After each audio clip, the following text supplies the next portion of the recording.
الحمد لله رب العالمين والصلاة والسلام على أشرف خلق الله وسيد المرسلين وعلى آله وصحبه أجمعين. رب اشرح لي صدري ويسر لي أمري واحلل عقدة من لساني يفقهوا قولي. اللهم انفعنا بما علمتنا وعلمنا ما ينفعنا وزدنا علما. اللهم لا سهل إلا ما جعلته سهلا وأنت تجعل الحزن إذا شئت سهلا. آمین یا رب العالمین. کتاب الصبر والشکر ہم پڑھ رہے ہیں احیاء علوم الدین میں سے. اس میں ہم جو سیکشن ہم پڑھ رہے تھے وہ یہ تھا کہ صبر کی کہاں کہاں ضرورت ہے، اور یہ معاملہ کہ انسان کسی بھی صورت میں مستغنی نہیں ہے صبر سے کسی بھی حالت میں. بات یہاں سے شروع کی تھی کہ انسان کی زندگی دو طرح کی حالتوں میں رہتی ہے، اس سے خالی نہیں ہوتی. یا تو ایسے حالات ہوتے ہیں جو انسان کے من چاہے ہوتے ہیں، اور دوسرے وہ حالات ہوتے ہیں جو انسان کے لیے مفید نہیں ہوتے، مضر ہوتے ہیں، جو اس کی خواہشات کے منافی ہوتے ہیں. کہتے ہیں جو پہلی نوع ہے اس میں وہ چیزیں کہ جو انسان کی خواہشات کے موافق ہوتی ہیں، اس میں بھی انسان کو جو ہے وہ صبر کرنا ہوتا ہے. اگر وہ نہیں کرتا تو انسان کے اندر سرکشی پیدا ہو جاتی ہے. یعنی مال ہے، جوانی ہے، اولاد ہے، اقتدار ہے، یہ تمام چیزیں انسان کے لیے سرکشی کا باعث بن جاتی ہیں، تو انسان کو ان پر گویا صبر کرنا ہے. اور امام نے یہ کہا تھا کہ یہ والا جو صبر ہے نا، یہ بالکل جڑا ہوا ہے شکر کے ساتھ. دوسری جو حالات انسان پر وارد ہوتے ہیں وہ ہوتے ہیں کہ جو انسان کی طبیعت اور خواہشات کے موافق نہیں ہوتے. اس میں پھر کہتے ہیں کہ دو اس کی مزید شکلیں ہیں. ایک وہ چیزیں ہوتی ہیں جس میں انسان کا اختیار ہوتا ہے. پھر اختیار میں بھی دو پہلو ہوتے ہیں. ایک جو ہے وہ انسان کو صبر کرنا ہوتا ہے اللہ تعالیٰ کی طاعت پر، اللہ تعالیٰ کے احکامات کی بجا آوری پر اس کو صبر کرنا ہوتا ہے. اس میں امام صاحب نے پھر ایک مزید تفصیل ارشاد فرمائی کہ ایک صبر وہ ہوتا ہے جو عمل سے پہلے ہے، وہ نیت کو پاک رکھنا، اخلاص پیدا کرنا. دوسرا ہوتا ہے عمل کے دوران، کہ انسان جو ہے وہ غفلت سے عمل نہ کرے، احسان کے ساتھ وہ عمل کرے، پوری طرح آداب اور شرائط کے ساتھ اس نیکی کو بجا لائے. اس کے لیے بھی انسان کو ثبات چاہیے، صبر چاہیے. اور تیسری حالت یہ ہے کہ انسان جب عمل سے فارغ ہو جائے تو اب وہ یہ چاہے کہ اس کا چرچا ہو، اس کی شہرت ہو، لوگ اس پر مطلع ہوں، تو اس سے بچنے کے لیے بھی انسان کو جو ہے وہ صبر کی ضرورت ہوتی. اب اس کے بعد کہتے ہیں کہ جو دوسری صورت ہے نا جس میں اختیار انسان کو حاصل ہے لیکن وہ انسان کی طبیعت کے موافق نہیں ہوتی، وہ ہوتے ہیں معاصی، یعنی گناہوں سے بچنا. کہتے ہیں اللہ تعالیٰ نے تمام جو انواع معاصی ہیں اس کو اپنے اس قول میں جمع کر دیا. اعوذ باللہ من الشیطان الرجیم، بسم اللہ الرحمن الرحیم. وَيَنْهَا عَنِ الْفَحْشَاءِ وَالْمُنْكَرِ وَالْبَغْيِ. پہلا حصہ طاعات کے ضمن میں لائے تھے، ان اللہ یأمر بالعدل والإحسان وإیتاء ذی القربى، اور معاصی کے بارے میں فرماتے ہیں کہ وہ بھی اللہ تعالیٰ نے جمع کر دی ہیں اس کی تمام صورتیں اس ٹکڑے میں، کہ اللہ تعالیٰ تمہیں منع کرتا ہے فحش سے اور منکر سے اور سرکشی سے. اور نبی کریم صلی اللہ علیہ وسلم کا قول نقل کیا، المہاجر من ہجر السوء والمجاہد من جاہد ہواہ. یہ حدیث مختلف الفاظ میں، اس سے تھوڑے مختلف الفاظ میں کئی کتابوں میں وارد ہوئی ہے کہ اصل میں حقیقی مہاجر تو وہ ہوتا ہے جو برائی کو ترک کر دے، برائی سے ہجران اختیار کرے، دوری اختیار کرے. اور حقیقی مجاہد تو وہ ہوتا ہے جو اپنی خواہشات نفس سے لڑے، اس سے جد و جہد کرے، اس سے جو ہے وہ مجاہدہ کرے. اور کہتے ہیں کہ معاصی ہوتی کیا ہے؟ معاصی بنیادی طور پر جو باعث ہوا ہے نا، یعنی جو انسان کے اندر خواہشات کی امپلس ہے، جب انسان اس کے اقتضاء پر عمل کرتا ہے تو اس سے معاصی وجود میں آتی ہیں. اب کہتے ہیں جو صبر کی انواع میں سب سے شدید صبر کیا ہے؟ وہ ان معاصی سے صبر ہے جو انسان کے لیے بالکل ایک عادت مألوفہ بن جاتی ہیں اور انسان کی طبیعت ثانیہ بن جاتی ہیں اور انسان کی شخصیت میں رچ بس جاتی ہیں۔ تو کہتے ہیں کہ جب عادت اور شہوت آپس میں ملتی ہے تو اس سے کیا ہوتا ہے کہ جو شیطان کے لشکر ہیں وہ گویا اللہ کے لشکروں پر یا فرشتوں کے لشکروں پر ایک طرح سے غالب آ جاتے ہیں، اور پھر انسان کے اندر جو باعث دینی ہے اس میں اتنی قوت نہیں ہوتی کہ وہ ان کا کلا کما کر سکے۔ اور کہتے ہیں کہ اگر ایسا معاملہ ہو کہ جس میں وہ عمل جو ہے معاصی کا وہ سہولت سے ہو جائے، آسانی سے ہو جائے، تو اس پر صبر کرنا تو نفس کے لیے بہت ہی بھاری۔ جیسے کہتے ہیں کالصبر عن معاصی اللسان من الغیبت والکذب والمراء والثناء علی النفس تعریضا وتصریحا۔ کہتے ہیں جیسے وہ گناہ جو بہت سہولت سے ہو جاتے ہیں، زبان کے جو گناہ ہوتے ہیں، آفات لسان، مثلا غیبت ہے، جھوٹ ہے، جھگڑا ہے، اور اپنے نفس کی تعریف ہے۔ اور کہتے ہیں کہ کبھی تعریف بالکل سیدھی ہوتی ہے، ڈائریکٹ ہوتی ہے، کبھی انڈائریکٹ ہوتی ہے۔ اور اس میں بھی کیا ہے، یعنی ویسے میں امام نے تو یہاں مثال بیان نہیں کی، یعنی تصریحاً تو یہ ہے کہ انسان اپنے کارنامے بیان کرے اور بہانے سے یہ بتانے کی کوشش کرے کہ میں کتنا کثیر العبادت ہوں یا میں کتنا انفاق کرتا ہوں۔ اور تعریضاً یہ ہوتی ہے کہ اپنی بہت زیادہ عاجزی یا تواضع کا بیان کرے، ہم تو عاجز لوگ ہیں جی، ہم تو فقیر ہیں جی، ہم تو درویش ہیں۔ کوئی لوگ اپنے نام کا حصہ بنا دیتے ہیں فقیر، اور گویا گفتگو ایسے کر، فقیر یہ کہتا ہے، فقیر یہ کہتا ہے، درویش کا یہ خیال ہے۔ تو یہ بھی اس میں بھی ایک چھپا ہوا کبر ہوتا ہے، کیونکہ درویشی ہو یا فقر ہو، یہ دینی اعتبار سے مراتب ہے نا، اونچے مرتبے ہیں۔ یعنی فقیر کا سن کے کوئی آدمی جو ہے وہ غریب آدمی تو نہیں سمجھتا، یا یہ تو نہیں سمجھتا کہ وہ آدمی واقعتاً اپنے آپ کو مسکین سمجھ رہا ہے۔ تو یہ کیا ہے؟ یہ ثناء نفس ہے تعریضاً۔ اور اسی طرح کہتے ہیں کہ وہ جو مزاح ہیں بہت سے ایسے کہ جو لوگوں کو اذیت دیتے ہیں، اور اسی طریقے سے ایسے کلمات جو لوگوں کے آپ سمجھ لیں تحقیر جس سے ہوتی ہے،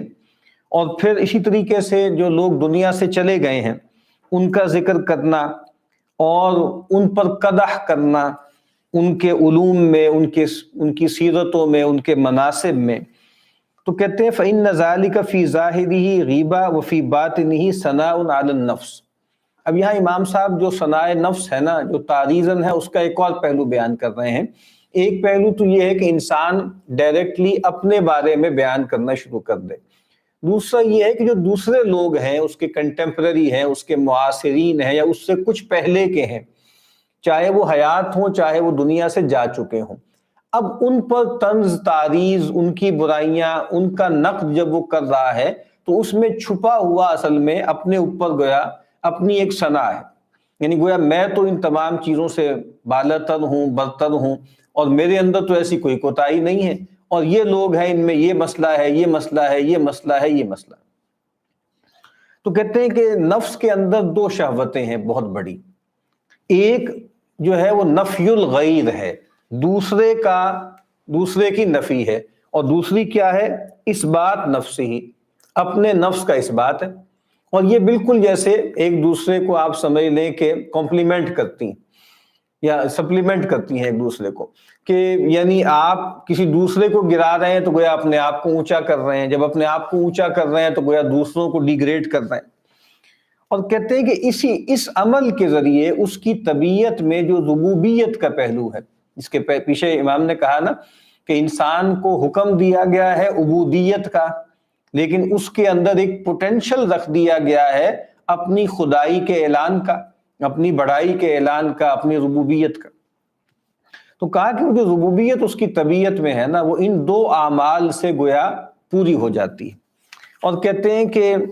یہ ضد ہے اس کا جس کا اس کو حکم دیا گیا، اس کو حکم دیا گیا عبودیت کا، لیکن وہ ایسی گفتگو کرتا ہے زیادہ تر جس سے اس کی ربوبیت کو تقویت پہنچتی ہے۔ اور کہتے ہیں اس سے کیا ہوتا ہے کہ جب یہ دونوں شہوتیں جمع ہو جاتی ہیں، اور چونکہ زبان ہلانا تو بہت آسان کام ہے،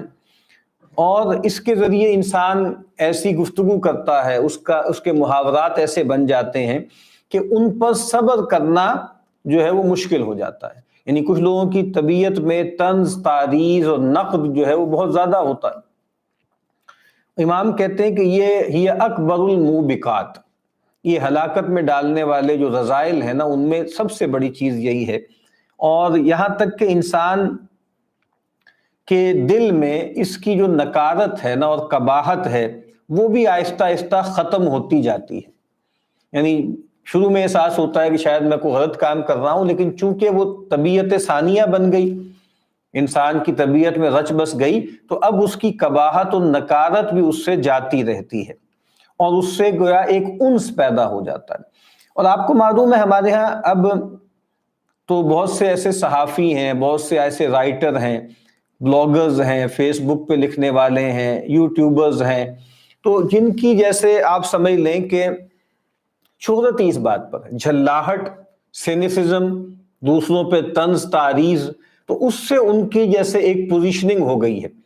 اور اب اگر وہ کسی کی تعریف بھی کرتے ہیں تو لوگ سمجھتے ہیں کہ جیسے طنز ہی کر رہے ہوں گے، یعنی ان سے توقع یہی ہوتی ہے کہ یہ بہت سخت تنقید کریں گے اور لوگوں کے ٹکڑے اڑا دیں گے اور جناب یہ کر دیں گے اور وہ کر دیں گے، اور لوگ ان سے توقع بھی یہ رکھتے ہیں،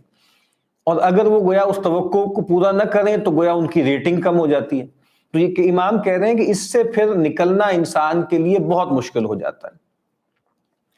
تو کہتے ہیں کہ جی ایسا انسان ہے کہ انسان جو ہے وہ ریشم پہنے مثال کے طور پر، تو اس سے تو اس کو بہت استبعاد ہوتا ہے اور کرتا ہے کہ بھئی یہ تو بہت ہی بری بات ہے، لیکن اس کی زبان جو ہے وہ کھلی ہوئی ہے، بالکل اوپن ہے،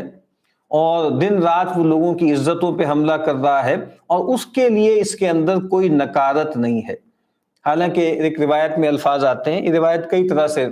کتابوں میں نقل ہوئی ہے کہ ان الغیبۃ اشد من الزنا، کہ بعض صورتوں میں جو غیبت ہے وہ بدکاری سے بھی اس کا گناہ جو ہے وہ بڑھ جاتا ہے۔ اب یہی معاملہ ہے نا کہ کچھ معاملوں میں بہت حساس ہوتے ہیں لوگ، جیسے ویسٹ میں بھی لوگ ہیں، ان کے ہاں جو لوگ رہتے ہیں اور پوری طرح جسے ہم کہتے ہیں نا ایسیمیلیٹ بھی ہو جاتے ہیں، ان کے ہاں بھی کچھ چیزوں کے بارے میں حساسیت باقی رہتی ہے۔ مثلا پورک جو ہے یا خنزیر کا جو گوشت ہے اس کے مختلف ویریشنز ہیں، اس کے بارے میں بہت حساسیت ہوگی، شراب کے بارے میں نہیں ہوگی۔ تو یہ کہتے ہیں ایسی صورتحال ہے کہ بھائی ریشم پہننا، کہ جو ظاہری بات ہے کہ پیور ریشم نہ ہو، پٹی ہو یا کوئی مکس بھی ہو، تو اس کے بارے میں کراہت بھی ہے، پیور ریشم کے بارے میں حرمت بھی ہے، لیکن اس کے بارے میں تو بہت حساس ہے۔ لیکن زبان جو ہے اس کی جو آفات ہیں، اور وہ جس کو رذائل لسان کہا جاتا ہے، اس کے بارے میں حساسیت نہیں ہے۔ تو کہتے ہیں کہ جو آدمی اپنی زبان پر قابو نہیں پا سکتا، یعنی عام گفتگو میں، حوار میں، ڈائیلاگ میں، اور وہ اس پر صبر بھی نہیں کر پاتا، اس کی عادت بن گئی ہے، تو پھر اس کو اس کا معالجہ کیسے کرنا چاہیے؟ فَيَجِبْ عَلَيْهِ الْعُزْلَةُ وَالْإِنْفِرَادُ فَلَا يُنْجِيهِ غَيْرَهُ۔ تو کہا کہ پھر اس کو کچھ عرصے کے لیے عزلت نشینی، لوگوں سے علیحدہ ہو جائے، سیکلوژن اختیار کرے، اور انفرادیت، یعنی مراد یہ ہے کہ منفرد ہو کے جیے، سولیٹری بینگ کے طور پہ جیے، تو یہ جو ہے وہ یہ اس کے لیے ضرورت ہے۔ تو کہتے ہیں فَالصَّبْرُ عَلَى الْإِنْفِرَادِ أَهْوَنُ مِنَ الصَّبْرِ عَلَى السُّكُوتِ مَعَ الْمُخَالَطَةِ۔ کہتے ہیں ایسے آدمی کے لیے علیحدہ رہنا لوگوں سے، یہ بھی ظاہری بات ایک مشکل کام ہے نا، یعنی آج کل بھی جو جس دور سے ہم گزر رہے ہیں وہ ظاہری بات ہے کہ اس میں آئسولیشن کی بات ہوتی ہے، اور آئسولیشن لوگوں کے لیے بہت مشکل صورتحال ہوتی ہے۔ امام یہ کہہ رہے ہیں کہ جو آدمی اپنی زبان پر بالکل قابو نہیں رکھتا، اور جب بھی لوگوں میں بیٹھتا ہے تو برائیاں کرتا ہے، غیبت کرتا ہے، گالیاں بکتا ہے،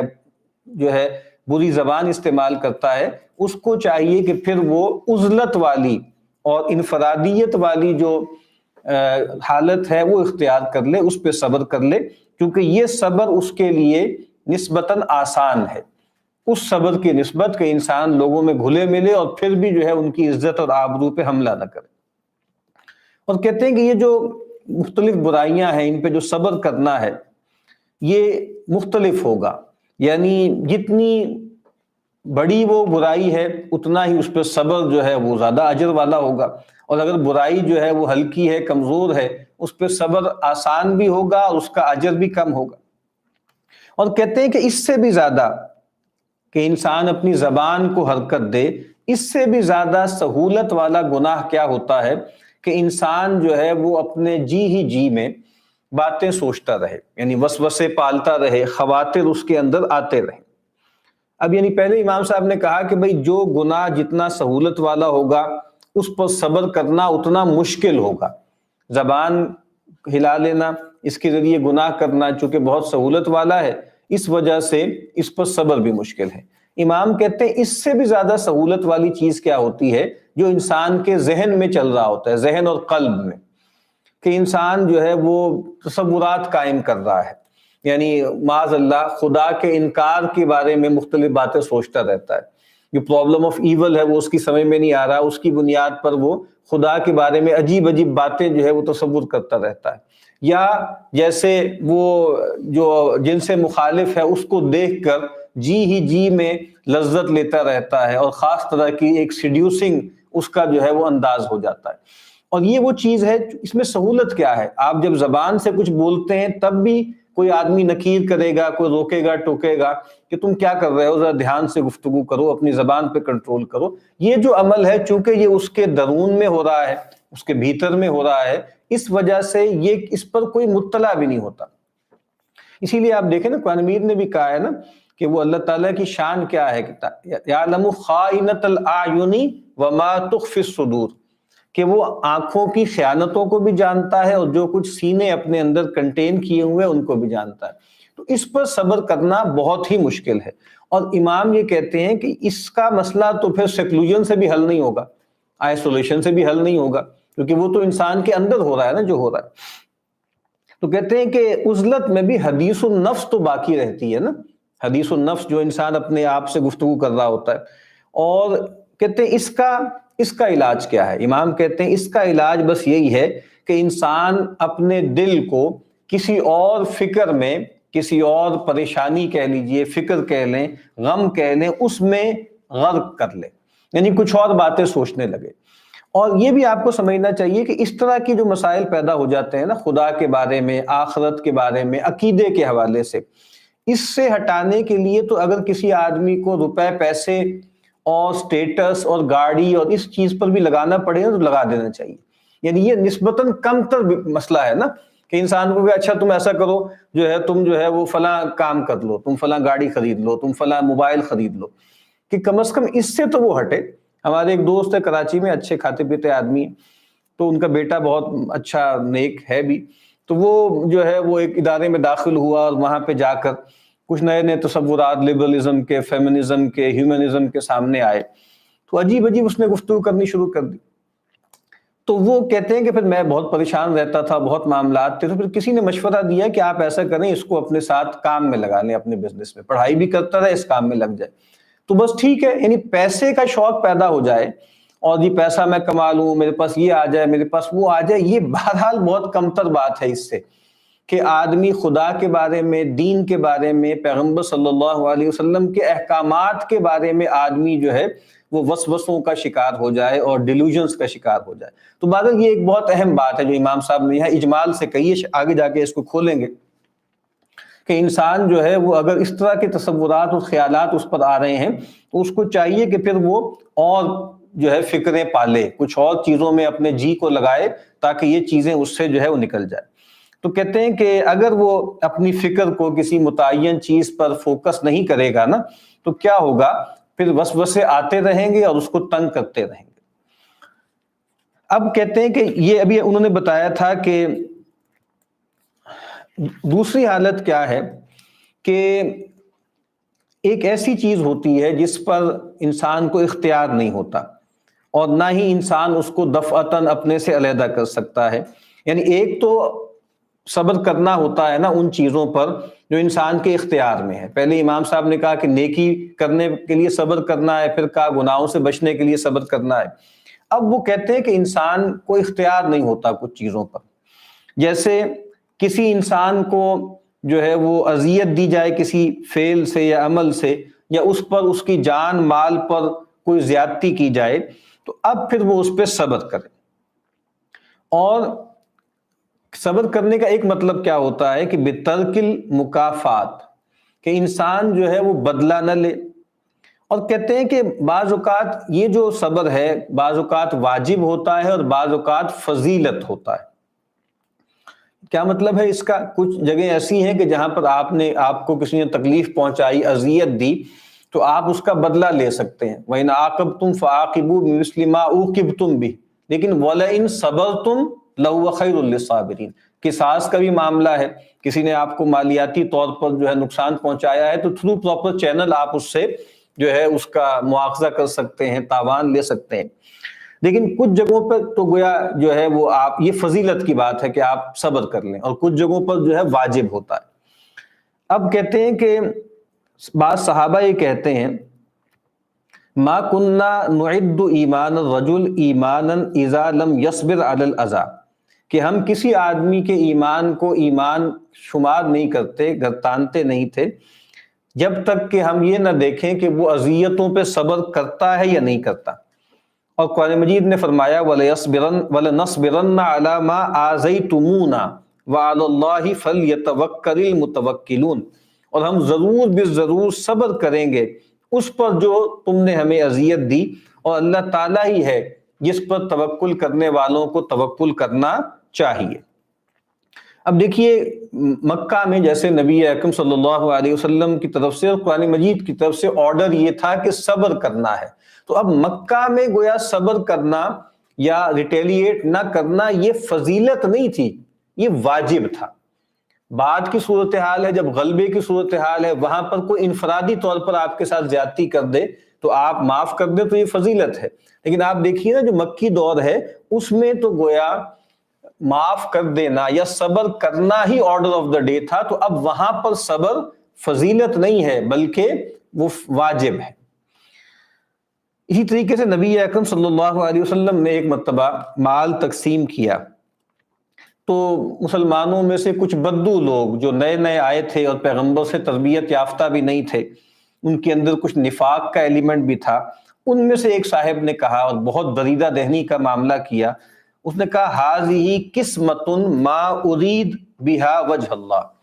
یہ جو تقسیم ہے نا اس میں اللہ کی رضا نہیں چاہی گئی، معاذ اللہ، یعنی پیغمبر پہ الزام لگا رہے ہیں کہ آپ نے غیر جانبداری برتی ہے اور آپ جو ہے وہ کوئی پیرٹی کا معاملہ آپ نے کیا۔ اچھا جی، تو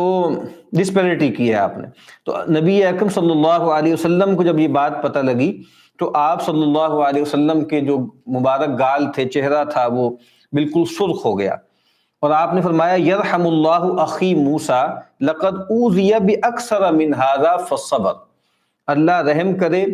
میرے بھائی موسیٰ پر، ان کو اس سے کہیں زیادہ اذیت دی گئی لیکن انہوں نے صبر کیا۔ اور اس سے بھی یہ بات معلوم ہوتی ہے نا کہ قرآن مجید میں جو انباء والرسل اور قصص الانبیاء آئے ہیں اس میں جو ایک پہلو خود قرآن مجید نے بیان کیا ہے نا لنثبت بہ فؤادک، تاکہ اس کے ذریعے ہم آپ کے دل کو ثبات عطا کریں، تو ایک اسوہ آپ کے لیے رہے۔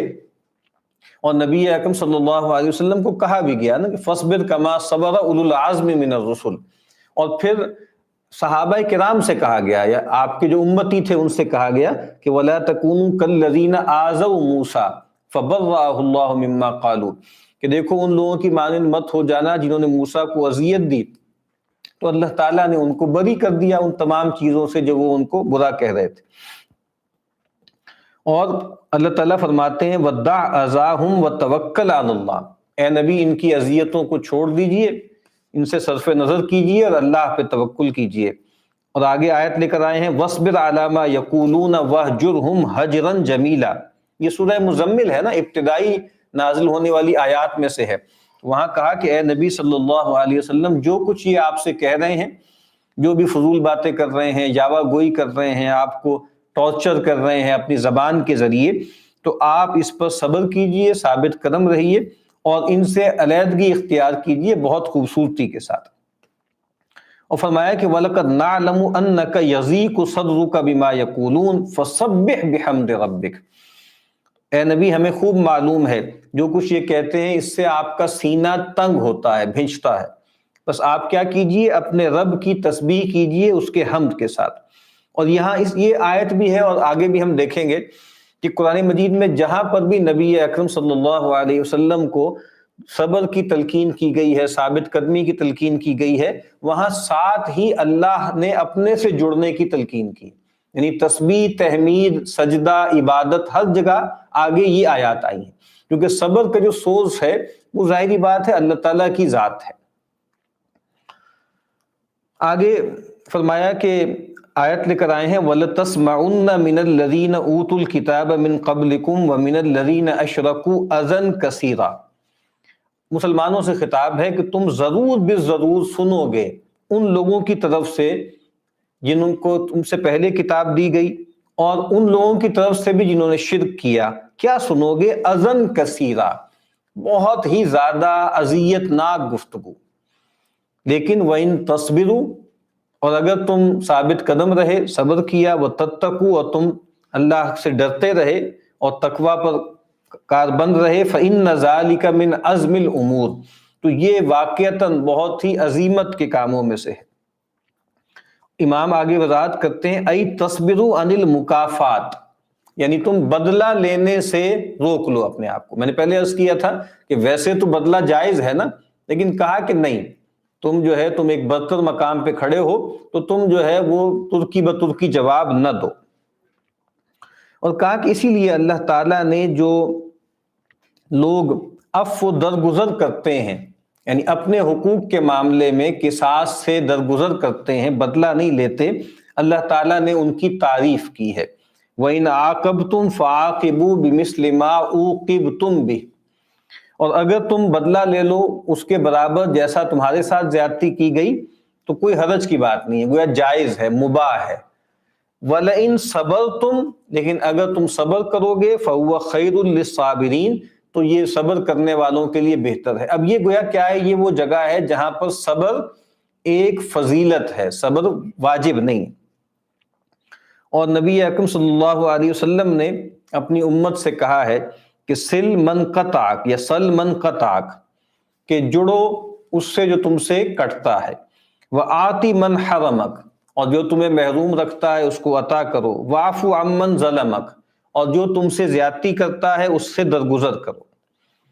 اور امام کہتے ہیں کہ میں نے انجیل میں سیدنا مسیح کا یہ قول پایا ہے، اور یہ قول موجود ہے اس وقت بھی، جو میتھیو کی بائبل ہے، متی کی انجیل ہے، اس میں موجود ہے یہ قول، ان کا بہت مشہور ہے، یہ تو ضرب المثل ہے۔ انہوں نے کہا کہ سیدنا مسیح نے کہا کہ تم سے پہلے یہ کہا گیا تھا، حکم یہ تھا نا، یعنی یہود کے ہاں یہ حکم تھا، اور قرآن میں بھی یہ حکم ہے، بعد میں آیا، ٹھیک ہے نا، اور کہا نا کہ ہم نے تم پر لکھ دی یہ بات کہ ان السن بالسن، ٹھیک ہے، اور کہا نا کہ دانت کے مقابلے میں دانت، اور جو ہے وہ ہاتھ کے مقابلے میں ہاتھ، اور جو بھی عضو تمہارا کسی نے نقصان پہنچایا ہے تم بدلے میں وہ معاملہ کر سکتے ہو۔ تو کہتے تم سے پہلے یہ کہا گیا تھا کہ بھائی دانت کے بدلے دانت اور ناک کے بدلے ناک، لیکن میں تم سے کہتا ہوں، یعنی سیدنا مسیح کا قول نقل کر رہے ہیں کہ دیکھو برائی کا مقابلہ برائی سے نہ کرو، بلکہ کیا کرو کہ اگر کوئی تمہارے جو ہے وہ دائیں گال پر مارے تو اپنا بایاں گال بھی پیش کر دو، اور جو تمہاری اگر کوئی چادر لے لے تو تم اس کو جو ہے اپنا کرتا بھی دے دو، اور جو تمہیں 1 میل بیگار میں لے جانا چاہے تم اس کے ساتھ 2 میل چلو۔ یہ بالکل لٹرلی، بالکل صحیح امام نے عربی میں ترجمہ کیا ہے، جو آج بھی بائبل میں یہ الفاظ بالکل اسی طرح موجود ہیں۔ اور کہا کہ یہ سب کیا ہے، یہ اذیت پر صبر کرنا۔ یہاں میں رک کر ایک بات عرض کرتا ہوں کہ یہ جو آرڈیننس تھا سیدنا مسیح علیہ السلام کا، جب اس کو پڑھا جاتا ہے تو ہمارے یہاں جب سیرت پر گفتگو ہوتی ہے یا کمپیریٹیو ریلیجن کے حوالے سے بات ہوتی ہے یا دین کے بارے میں یہ کہا جاتا ہے کہ یہ اسلام کا دین جو ہے وہ معتدل دین ہے، اور اس میں کوئی جسے کہتے ہیں نا کہ irrational قسم کی ڈیمانڈز نہیں کی گئیں،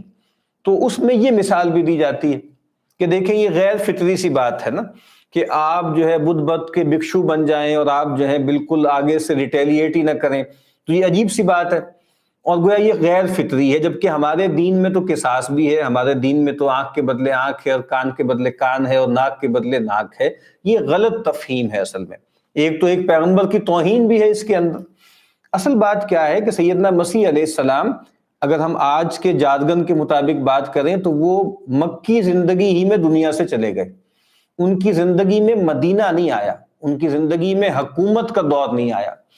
تو جو پیغمبر صلی اللہ علیہ وسلم کی ہدایت مکے میں تھی، سیدنا مسیح کی ہدایت اس سے مختلف تو نہیں ہے نا۔ اور سیدنا مسیح علیہ السلام کو بھی اگر غلبہ مل جاتا، طاقت مل جاتی، حکومت مل جاتی، تو تب بھی، اور انہوں نے کہا بھی ہے نا کہ کبھی یہ خیال نہ کرنا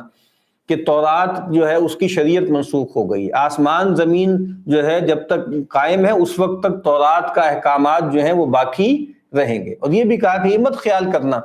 کہ میں جو ہوں وہ امن اور آتشی کی باتیں کرنے آیا ہوں، میں تو بھائی کو بھائی سے لڑوانے کے لیے بھی آیا ہوں، یعنی جب موقع آئے گا تو تلوار بھی اٹھانی ہے اور باقی سارے معاملات بھی کرنے ہیں۔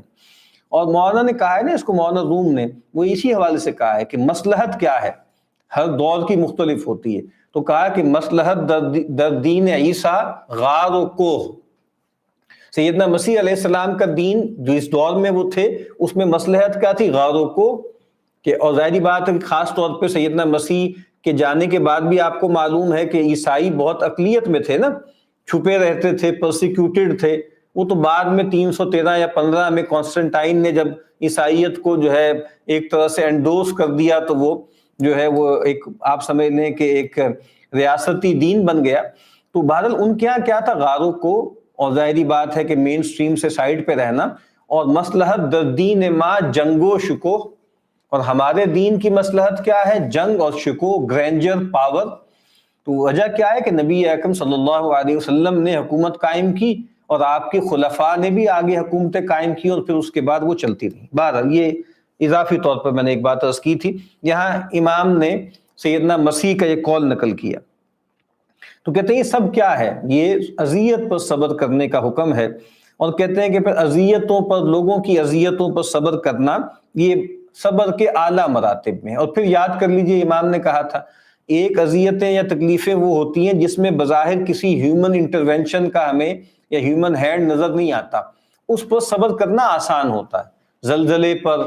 آسمانی بجلی گر گئی، کچھ اور ایسا معاملہ ہو گیا، اولاد دنیا سے چلی گئی اچانک، یا اور کوئی تکلیف بیماری آ گئی، لیکن جس میں انسان انوالو ہوتے ہیں، ہیومن ایجنٹ بیچ میں آتا ہے اور وسائط اور وسائل ہوتے ہیں، وہاں پر صبر کرنا مشکل کام ہوتا ہے۔ اچھا، اس کے بعد کہتے ہیں کہ تیسری قسم کیا ہوتی ہے کہ اب یہ وہ آ رہا ہے جس کی میں نے ابھی بات کی نا، جس کو یہ جو ابھی بات تھی جو ہم نے پڑھی ہے، یہ کیا ہے؟ یہ ہیومن ایول ہے۔ اور اب جس ایول کا وہ تذکرہ کر رہے ہیں وہ نیچرل ایول ہے، یا ڈیوائن جس کو ہم کہتے ہیں۔ ہم ڈیوائن نہیں کہتے، نیچرل ایول ہے، ہمیں لگتا ہے کہ اس میں انسانی ہاتھ نہیں ہے۔ تو کہتے ہیں کہ جہاں پر انسان کا اختیار ہے ہی نہیں، بالکل ہی نہیں ہے، یعنی جہاں پر دیکھیں ظلم آپ پہ کیا جا رہا ہے تو ظاہری بات ہے آپ کا اس میں عمل نہیں ہے، لیکن ایک دوسرے آدمی کا عمل تو ہے نا۔ لیکن جہاں پر تو آپ کو بظاہر نہ، انسان تو ظاہر بات ہے جھیل رہا ہے، ریسیونگ اینڈ پر ہے، اور جس کی طرف سے آ رہا ہے وہ ایجنٹ بھی ہیومن نہیں ہے بلکہ بظاہر وہ ڈیوائن ہے۔ تو کہتے ہیں جیسے مصائب ہے، اعزاء و اقارب کی موت ہے، مال کا ہلاک ہونا ہے، مرض کے ذریعے صحت کا زوال ہے، آنکھ انسان کی ضائع ہو گئی، کوئی اعضاء اس کے بیکار ہو گئے، تو کہتے ہیں یہ جو بلا ہے نا، تو کہتے ہیں ان پر صبر کرنا بھی بہت اونچی بات ہے۔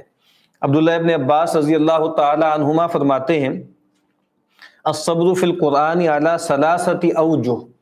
قرآن مجید میں جس صبر کا تذکرہ ہے وہ 3 طرح سے ہے۔ صبر علی اداء فرائض اللہ تعالی فلہ 300 درجہ، ایک تو وہی جو ابھی ہم نے پڑھا ہے، اللہ تعالیٰ کے احکامات بجا لانے، ان کے فرائض پورے کرنے، اس پہ صبر کرنا، اس کے 300 گویا درجات ہیں۔ وصبر عن محارم اللہ تعالیٰ فلہ 600 درجہ، اور اللہ تعالیٰ کے گناہ جو اللہ تعالیٰ نے منع کی ہیں، چیزیں جو گناہ کی ہیں ان سے بچنا گویا وہ 600 مرتبے ہیں، اس سے زیادہ ہیں۔ وصبر علی المصیبہ عند الصدمۃ الاولیٰ فلہ 900 درجہ، اور کہتے ہیں کہ مصیبت پر صبر کرنا، اور عبداللہ ابن عباس اس کو کوالیفائی کر کے کہتے ہیں عند الصدمۃ الاولیٰ، جب ابتدائی تکلیف پہنچے، صدمہ پہنچے، تو اس کے 900 درجات ہیں۔ اور یہاں بڑی اہم بات ہے، ہم پہلے بھی اشارہ کر چکے ہیں کہ صبر تو کہتے ہی اس کو ہیں کہ جب انسان کو چوٹ تازہ لگی ہو تو انسان صبر کرے، ورنہ سال 6 مہینے بعد تو سبھی کو صبر آ جاتا۔ تو کہتے ہیں کہ یہ جو فضیلتیں دی گئی ہیں نا ان مراتب میں، تو کہا کہ یہ ان تمام فضائل کے ساتھ ہیں جو پہلے بیان ہو چکے ہیں۔ تو اب کہتے ہیں کہ جو صبر علی بلاء اللہ تعالی ہے نا، اس پر قدرت نہیں رکھتے کمال کے ساتھ مگر انبیاء اور صدیقین، کیونکہ یہ نفس پر بہت زیادہ شدید ہے۔ اسی لیے نبی اکرم صلی اللہ علیہ وسلم یہ دعا کیا کرتے تھے کہ اسألک من الیقین ما تہون علی بہ مصائب الدنیا۔ تو یہ جو دعا ہے کئی طرح سے نقل ہوئی ہے کہ اے اللہ تو مجھے عطا کر، اللہم اقسم لنا من خشیتک ما تحول بیننا وبین معاصیک ومن الیقین ما تہون بہ علینا مصائب الدنیا، کہ اے اللہ تو ہم پر تقسیم کر دے، ہمیں عنایت فرما دے ایسا یقین کہ جو ہم پر آسان کر دے دنیا کی مصیبتیں۔ یعنی اللہ پر یقین کا کیا مطلب ہے کہ بھئی اللہ تعالیٰ کی طرف سے یہ چیز آئی ہے، اللہ تعالیٰ ہمارا ولی ہے، اللہ ہمارا دشمن نہیں ہے، اور اللہ تعالیٰ ہمیں اس کے ذریعے کوئی فیل نہیں کرنا چاہتا،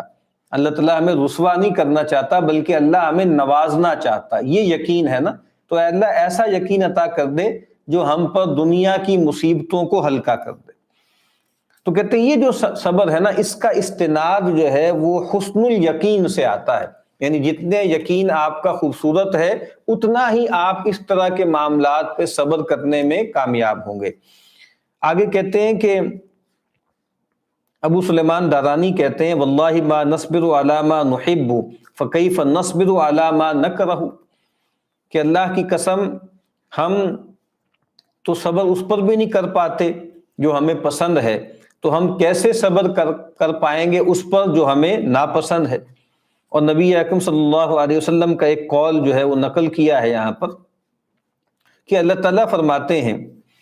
کہ جب میں اپنے بندے پر کوئی مصیبت طاری کرتا ہوں اس کے بدن میں یا مال میں یا اولاد میں، اور پھر وہ اس کا استقبال کرتا ہے صبر جمیل کے ذریعے، تو مجھے حیا آتی ہے کہ میں قیامت کے دن اس کے لیے میزان نصب کروں یا اس کا دیوان لوگوں کے سامنے کھولوں۔ یعنی یہ جو معاملہ ہے نا یہ دو انتہاؤں پر ہوگا نا۔ ایک انتہا تو وہ ہے کہ ایک آدمی اتنا گیا گزرا ہے، اتنا ہی گویا اللہ کا سرکش ہے، جو سورہ کاف میں فرمایا نا کہ الذین ضل سعیہم فی الحیاۃ الدنیا وہم یحسبون انہم یحسنون صنعا، اور ان کے بارے میں کہا نا کہ فلا نقیم لہم یوم القیامۃ وزنا، ایسے لوگ ہیں ان کے لیے ہم قیامت کے دن میزان ہی نہیں لگائیں گے۔ اور کچھ اور لوگ بھی ہیں کہ بھئی ان کا حساب کتاب کیا کرنا ہے، یہ تو گویا فلائنگ کلرز کے ساتھ کامیاب ہو چکے ہیں، اب ان کے بارے میں کیا حساب کتاب کرنا اور کیسے ان کا دیوان جو ہے وہ سامنے رکھنا۔ اور پھر ایک اور روایت ہے کہ جو اوپننگ ہے نا فرج، اس کا انتظار صبر کے ساتھ یہ ایک عبادت ہے۔ اور اس کے بعد ایک روایت ہے کہ کوئی بندہ ایسا نہیں ہے، بندہ مومن، اور اس پر کوئی مصیبت آتی ہے اور پھر وہ جو اللہ نے اس کو حکم دیا ہے ویسا ہی کہتا ہے۔ کیا کہتا ہے؟ انا للہ وانا الیہ راجعون،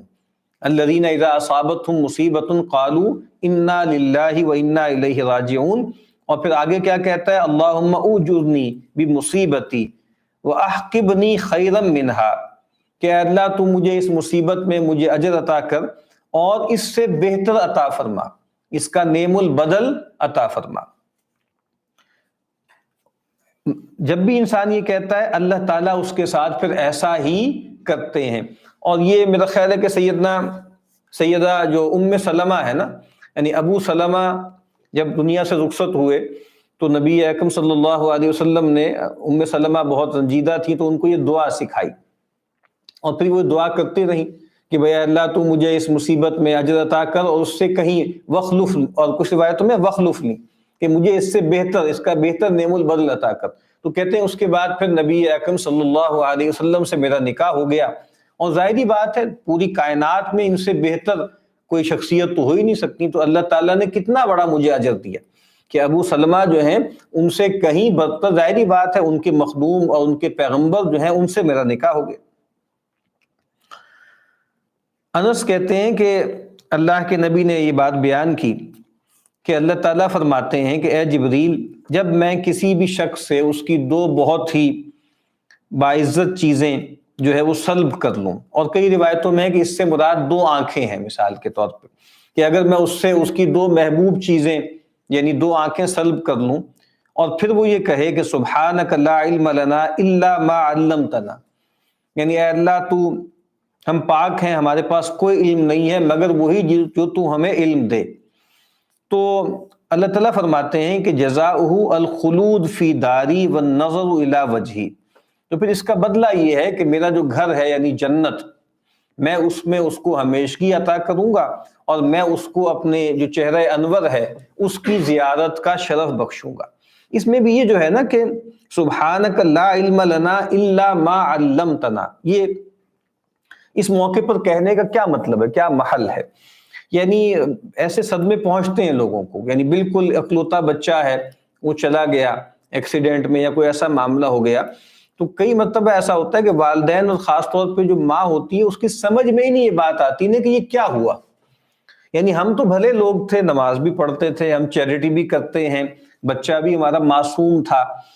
تو یہ کیوں ہوا اور میرے ساتھ ہی کیوں ہوا؟ یعنی یہ واقعتاً ایک مشکل سوال ہے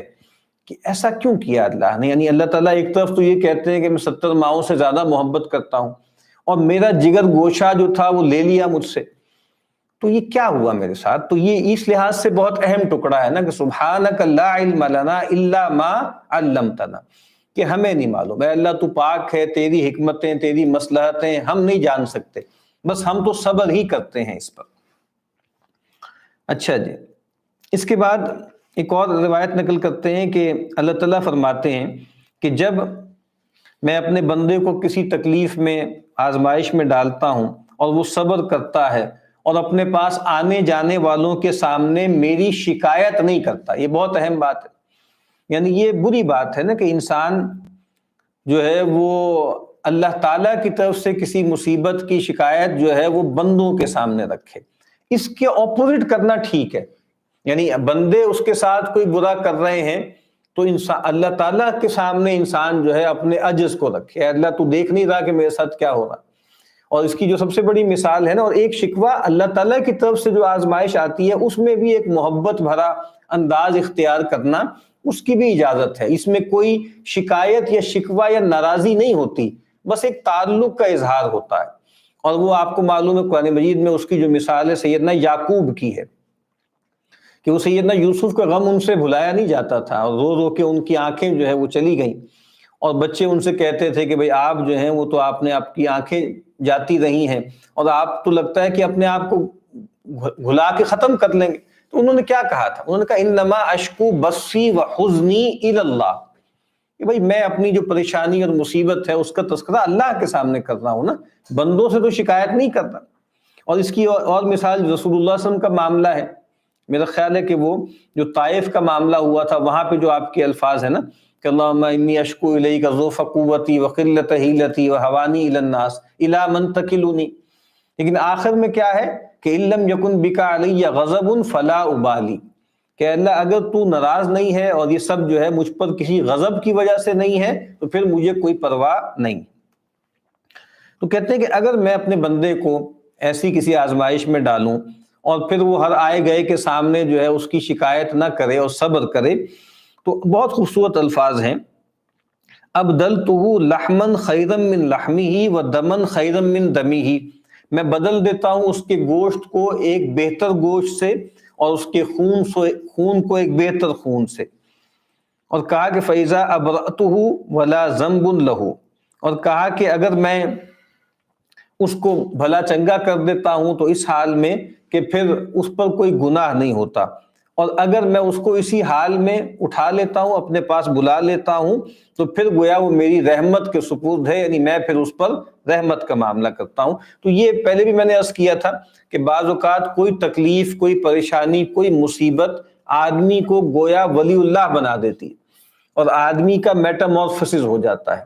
اور یعنی کوئی بھی عبادت اور کوئی بھی پرو ایکٹیو نیکی انسان کو اتنا نہیں نواز سکتی جتنا کسی مصیبت پر، تکلیف پر صبر کرنا نواز سکتا ہے. اور بالکل انسان لگے گا کہ جیسے ایک نیا انسان ہے، ایک ری برتھ ہے جو ہو گئی. آگے ایک اسرائیلی روایت بیان کرتے ہیں. سیدنا داؤد فرماتے ہیں یا ربی ما جزاء الحزین الذی یصبر علی المصائب ابتغاء مرضاتک، کہ اے رب وہ جو حزین ہے، جو غم میں پڑا ہوا ہے، اگر وہ مصیبتوں پر صبر کرے، لیکن شرط کیا ہے؟ اے اللہ تیری رضا کے لیے اس کا بدلہ کیا ہے؟ تو اللہ تعالیٰ نے فرمایا جزاؤہ ان البسہ لباس الایمان، اس کا بدلہ یہ ہے کہ میں اس کو ایمان کا جو ہے ملبوس پہنا دوں گا، پہنا دیتا ہوں. فلا انزعہ عنہ ابدا، اور میں اس سے وہ لباس کبھی نہیں اتاروں گا یا کبھی نہیں کھینچوں گا. اور سیدنا عمر بن عبدالعزیز رحمہ اللہ نے اپنے خطبے میں فرمایا کہ اللہ تعالیٰ اگر اپنے کسی بندے پر کوئی انعام کرے اور پھر وہ اس سے واپس لے لے تو کیا ہوتا ہے کہ اس کے بدلے اللہ تعالیٰ اس کو صبر عطا کرے. تو کہتے ہیں کہ جو اللہ تعالیٰ نے صبر عطا کیا ہے نا، وہ یقیناً افضل ہوتا ہے اس چیز سے جو اللہ نے اس سے لے لی. اولاد دی تھی، آنکھیں دی تھیں، اور کوئی جسمانی اعضاء دیے تھے، اللہ تعالیٰ ان سے اللہ تعالیٰ نے اس کو توفیق دی، انسان اس سے فائدہ اٹھاتا رہا. ایک وقت آیا کہ اللہ تعالیٰ نے اس سے لے لی. تو اب آنکھوں سے زیادہ سیدنا عمر بن عبدالعزیز کہہ رہے ہیں کہ آنکھوں کی نعمت سے بڑی نعمت اس کو یہ ملے گی اگر وہ صبر کرے گا کہ اللہ تعالیٰ اس کو جو بدلہ دیں گے نا، وہ آنکھوں سے زیادہ اور اولاد سے زیادہ اور مال سے زیادہ بڑی چیز ہے جو اللہ اس کو دے دیں گے. اور پھر آگے وہ آیت پڑھی انہوں نے، سیدنا عمر بن عبدالعزیز نے، انما یوفی الصابرون اجرہم بغیر حساب، کہ بے شک جو صبر کرنے والے ہیں ان کو تو بدلہ دیا جائے گا بغیر حساب کے. فضیل ابن عیاض سے پوچھا گیا صبر کے بارے میں تو انہوں نے کہا کہ هو الرضا بقضاء اللہ، وہ اللہ کے فیصلوں پر راضی رہنے کو صبر کہتے ہیں. پوچھا گیا یہ کیسے ہوگا؟ کہا کہ الراضی لا یتمنا فوق منزلتہ، کہ جو راضی بندہ ہوتا ہے نا وہ اپنی قدر و منزلت سے زیادہ مقام نہیں چاہتا. کیا مطلب ہے اس کا؟ مطلب یہ ہے کہ وہ بندہ ہے تو وہ بندہ ہی رہتا ہے، وہ یہ نہیں کہتا کہ میں خدا بن جاؤں. اور خدا وہ ہوتا ہے جو علی کل شیء قدیر ہوتا ہے، جس پہ کوئی تکلیف نہیں آتی، کوئی پریشانی نہیں آتی. رحیم یار خان میں ہم ایک جگہ گئے ہوئے تھے صحرا میں، تو وہاں جو لوکل صاحب تھے وہ بتا رہے تھے، کہتے ہیں ہمارے یہاں بڑا اچھا انداز ہوتا ہے تعزیت کا نا، کہ کوئی فوت ہو جائے تو جاتے ہیں جب تعزیت کرنے تو گلے ملتے ہیں، تو جو لوگ گریوڈ پارٹی ہوتی ہے نا، یعنی جس کے ساتھ کوئی حادثہ ہوا ہوتا ہے، تو کہتے ہیں ہمارے ہاں ایک محاورہ ہے، وہ بولتے ہیں کہ جی کیا محاورہ بولتے ہیں؟ جی راضی بیٹھے ہیں، جی راضی بیٹھے ہیں. یعنی راضی بیٹھے ہیں مطلب کیا ہے کہ بھائی ٹھیک ہے جو کچھ ہوا ہے نا، یعنی شروع ہی میں خود ہی وہ بتا دیں گے کہ جی راضی بیٹھے ہیں کہ بس ٹھیک ہے، جو تکلیف آئی، جو مصیبت آئی، جو کچھ بھی ہوا، لیکن ہم اس پہ راضی ہیں، یعنی ہم اس پہ شاکی نہیں ہیں، ہم اس پہ شکایت نہیں کرتے، ہم اس پہ جزا فضا نہیں کرتے. صدمہ تو ہوتا ہے لیکن ہم بہرحال اللہ سے ہمیں کوئی شکایت نہیں ہے. تو بہت ہی اچھا انداز ہے یہ. تو کہا کہ بھئی وہ جو ہوتا ہے نا، جو رضا مقام رضا پر ہوتا ہے، وہ اپنی اوقات سے زیادہ مرتبہ نہیں چاہتا. کہتے ہیں کہ جی شبلی جو ہیں ان کو ایک جگہ قید کر دیا گیا، تو ان کے پاس کچھ لوگ گئے، تو گئے جیسے پرسہ دینے کے لیے یا سپورٹ کے لیے. تو انہوں نے کہا کہ بھئی کون ہو تم لوگ، کیوں آئے ہو مجھ سے ملنے یہاں پہ قید میں؟ تو کہا کہ جی آپ سے محبت کرنے والے ہیں، آپ کی زیارت کرنے کے لیے آئے ہیں. تو وہ ایک دم جو ہے وہ ڈھیلا اٹھا کے ان کو مارنے لگے اور کہا، اور وہ جو ہے وہ ایک دم ڈر گئے. تو انہوں نے کہا کہ دیکھو اگر تم جو ہے واقعتاً مجھ سے محبت کرنے والے ہوتے تو پھر تم میری اس آزمائش پر صبر کرتے نا، نہ یہ کہ آ کر جو ہے اپنی جو ہے تائید کا اظہار کرو، یا یہ بھائی کہ ہم کسی طرح نکال دیں. یہ میں ابھی واقعہ پڑھ رہا ہوں تو مجھے ذہن میں آ رہی ہے بات کہ جو فلسفے کا ایک بہت بڑا آدمی تھا سقراط، اس پر مقدمہ قائم کیا گیا اور اس کو جو ہے وہ جیل میں ڈال دیا گیا، اور گویا ایک لحاظ سے موت کی سزا اس کو سنا دی گئی. تو کچھ دوست اس کے آئے اسی طرح، جس طرح یہاں پہ آئے نا، تو لگتا ہے کہ یہاں پر بھی ایسے ہی آئے تھے وہ، تو آئے، انہوں نے کہا کہ بھئی ہمارے سورسز ہیں، ہم کوئی آپ کے ساتھ معاملہ کر کے آپ کو یہاں سے بھگوا دیتے ہیں، آپ کو جو ہے یہاں سے فرار کروا دیتے ہیں۔ تو سقراط نے کہا کہ بھئی ساری زندگی میں جن اصولوں کی باتیں کرتا رہا، اب میں اپنی جان بچانے کے لیے کمپرومائز کر لوں تو ایسا تو نہیں ہوگا۔ تو گویا یہاں پر بھی وہ کہہ رہے ہیں کہ بھئی تمہیں صبر کرنا چاہیے بجائے اس کے کہ تم آ کر مجھے کوئی ہیلے بتا رہے۔ تو کہتے ہیں کہ بعض عارفین جو ہیں ان کی جیب میں جیسے ایک رکا ہوتا تھا، اور وہ جو ہے تھوڑی تھوڑی دیر بعد نکال کر اس کو پڑھتے تھے، اور اس میں کیا لکھا تھا اس رکے میں، وَاصْبِرْ لِحُکْمِ رَبِّكَ فَإِنَّكَ بِأَعْيُنِنَا۔ نبی کریم صلی اللہ علیہ وسلم کو خطاب کر کے فرمایا گیا کہ اے نبی، اپنے رب کے حکم کے انتظار میں صبر کیجئے کہ بے شک آپ ہماری نگاہوں میں ہیں۔ جو فَإِنَّكَ بِأَعْيُنِنَا ہے نا، یہ گویا لگتا ہے کہ قرآن مجید کی جو بہت ہی دل نواز جو آیتیں ہیں ان میں سے ہیں، کہ نبی اکرم صلی اللہ علیہ وسلم سے اتنی محبت، اتنا التفات کہ بے شک آپ جو ہے ہماری نگاہوں میں، ہم آپ کو ہر وقت گویا دیکھ رہے ہیں اور آپ ہماری نگرانی میں ہیں۔ اور کہا جاتا ہے کہ فتح الموصلی ایک صاحب تھے، ان کی جو بیگم ایک مرتبہ جیسے لڑکھڑا گئیں، ان کو جو ہے پاؤں رپٹ گیا، اور اس سے جو ہے ان کا جو ناخن ہے وہ اتر گیا، تو ایک دم جیسے وہ ہنسنے لگیں۔ تو ان سے کہا گیا کہ کیا آپ کو تکلیف محسوس نہیں ہوتی؟ تو انہوں نے کہا کہ ان لذت ثوابہ ازالت عن قلبی مرارۃ وجعہ۔ کہتے ہیں کہ یہ جو تکلیف ہوئی ہے نا، اس کی ایک تلخی تھی، تو کہتے ہیں کہ یہ جو میں نے صبر کیا اس پر کہ میرا ناخن اتر گیا اور میں نے صبر کیا، اس کا جو ثواب ملنا ہے نا، اس کی لذت اتنی زیادہ ہے کہ اس نے میرے دل سے اس ناخن اترنے کی تکلیف کو دور کر دیا۔ اب یہ بھی ایک عجیب سا پرسپیکٹیو ہے نا،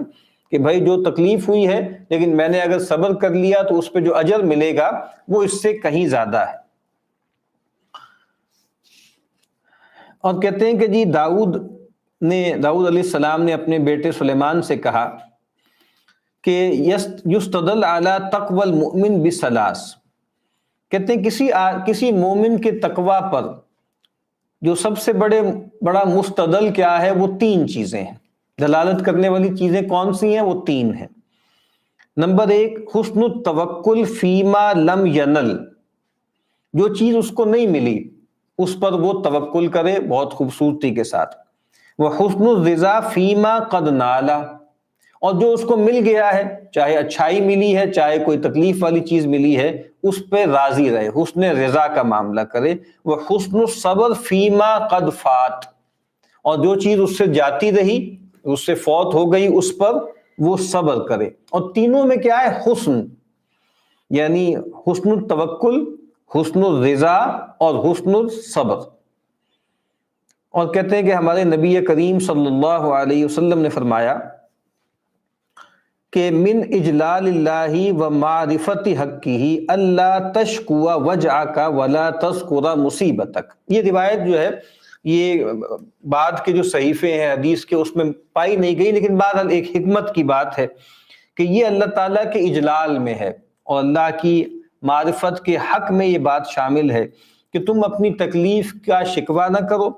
اور اپنی مصیبت کا ہر جگہ ڈھنڈورا نہ پیٹتے رہو، ہر جگہ اس کو بیان نہ کرو۔ اور کہتے ہیں بعض صالحین سے روایت کیا گیا کہ وہ ایک نکلے اور ان کی جو ہے وہ آستین میں جو ہے وہ ایک پوٹلی تھی، اس میں مال ہوگا، تو وہ گم گئی ان سے، فَإِذَا هِيَ قَدْ أُخِذَتْ مِنْ كُمِّهِ۔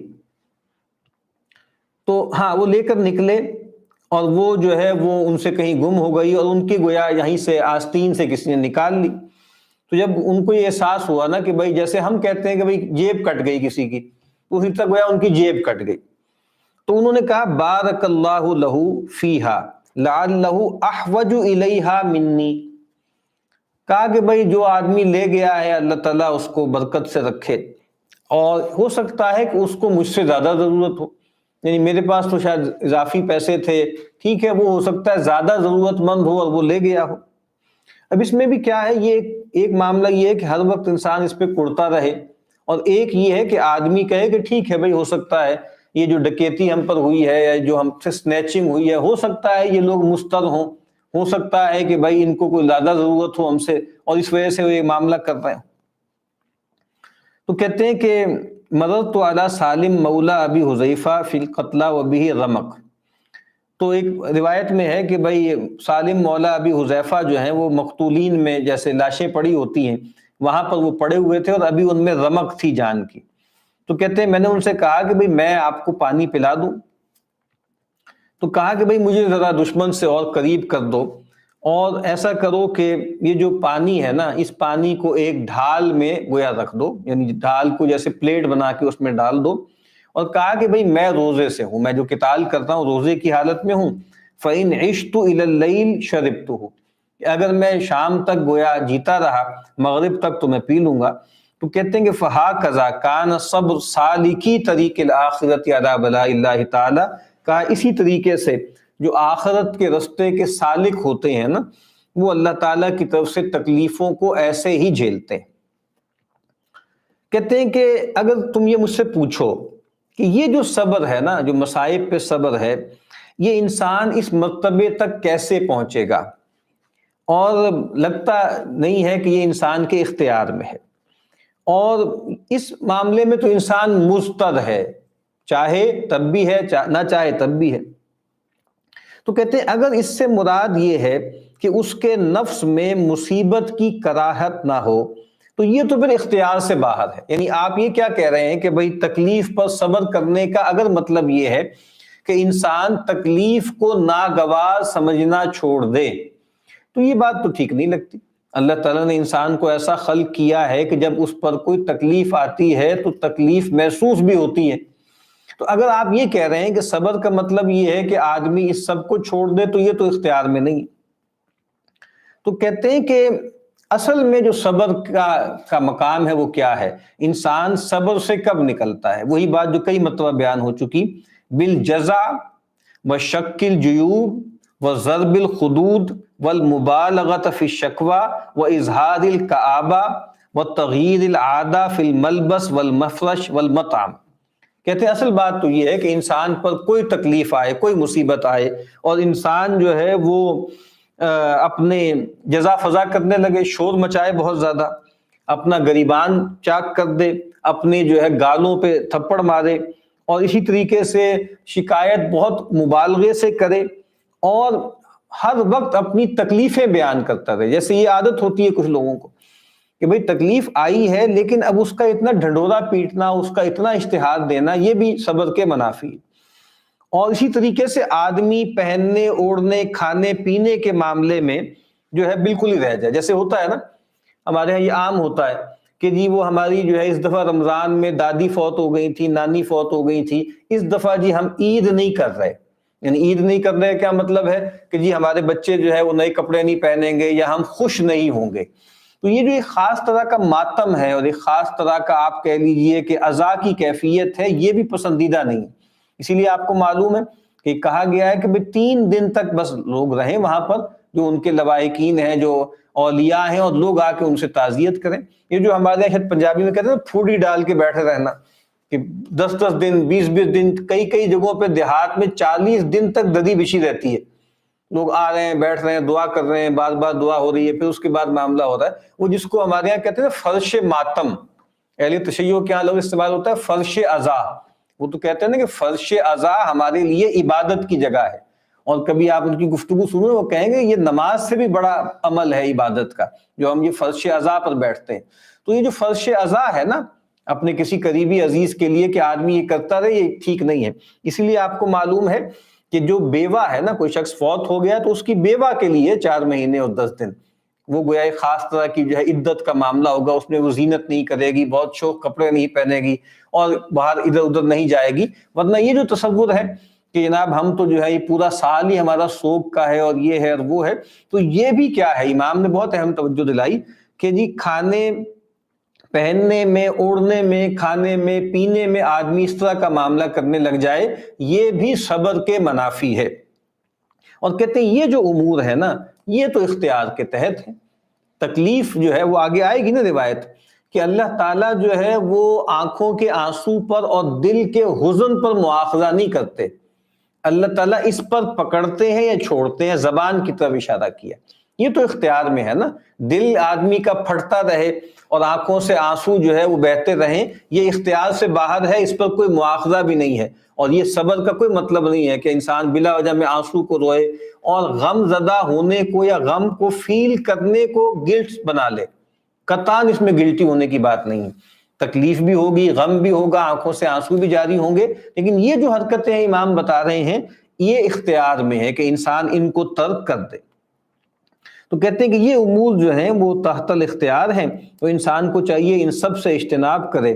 وَيَظْهَرُ الرِّضَا بِقَضَاءِ اللَّهِ تعالی، اور اللہ تعالیٰ کی جو کہ فیصلے ہیں اس پر راضی رہے اور اس کا اظہار بھی کرے۔ وَيَبْقَى مُسْتَمِرًّا عَلَىٰ عَادَتِهِ، اور جو اس کی عادت ہے اس پر چلتا رہے۔ یعنی ایک آدمی کہے کہ جی اب مجھے تو کام پہ ہی نہیں جانا، یا مجھے جو ہے فلاں کام نہیں کرنا، یا مجھے فلاں جگہ پر نہیں جانا، یا فلاں معاملات نہیں ہوں گے، اب میں کبھی کوئی نیا کپڑا نہیں بناؤں گا، اب میں جو ہے فلاں سواری پہ نہیں بیٹھوں گا، تو کہا کہ یہ بات غلط ہے اور یہ رضا کے منافی ہے۔ تو کہا کہ انسان جو اس کی بھی نارمل عادت ہے، نارمل زندگی ہے، اس پر وہ چلے اور اس پر معاملہ کرے، اور وہ یہ سمجھے کہ وَيَعْتَقِدُ أَنَّ ذَلِكَ كَانَ وَدِيعًا، یہ سمجھ لے کہ جو کچھ تھا وہ ایک امانت تھی، فَاسْتَرْجَعَتْ، اور کہا کہ اس کو واپس لوٹا لیا گیا۔ آگے وہ ایک روایت لے کر آ رہے ہیں، وہ انشاءاللہ کل ہم وہاں سے آغاز کریں گے کہ ایک امانت میرے پاس رکھوائی گئی تھی اور جس نے وہ امانت رکھوائی تھی اس نے واپسی کا مطالبہ کر دیا۔ دعا ہے کہ اللہ تعالیٰ ہمیں صبر کی توفیق عطا فرمائے۔ وآخر دعوانا ان الحمد للہ رب العالمین۔